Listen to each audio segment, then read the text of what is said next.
വിദേശികളടക്കം വിവിധ ഭാഗങ്ങളിൽ നിന്നുള്ള ആളുകൾ, പല സംസ്കാരങ്ങൾ. കൊച്ചിയുടെ പൈതൃകത്തിന് മുന്നിൽ അവർ ഒത്തുകൂടി. ഇത്തവണ ബിനാലെ കലാകാരന്മാരൊരുക്കിയ പപ്പാഞ്ഞിയായിരുന്നു കടപ്പുറത്ത് ആളുകളെ കാത്തിരുന്നത്. പപ്പാഞ്ഞി കഴിഞ്ഞ കാലത്തിന്റെ നൊമ്പരങ്ങളുടെ പ്രതീകമായി.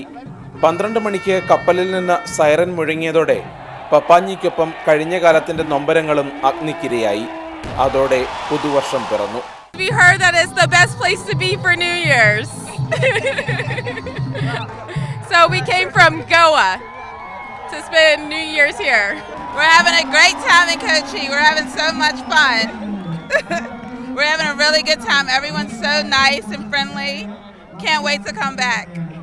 1000-ലധികം ആളുകളാണ് ഫോർട്ട് കൊച്ചി കടപ്പുറത്ത് പുതുവത്സരത്തെ വരവേൽക്കാൻ ഒത്തുകൂടിയത്. ലഹരി ഒഴുക്കിനുള്ള സാധ്യത മുന്നിൽ കണ്ട് DJ പാർട്ടികൾ നടന്ന നഗരത്തിലെ ഹോട്ടലുകളിലടക്കം പോലീസ് കർശന നിരീക്ഷണം ഏർപ്പെടുത്തിയിരുന്നു.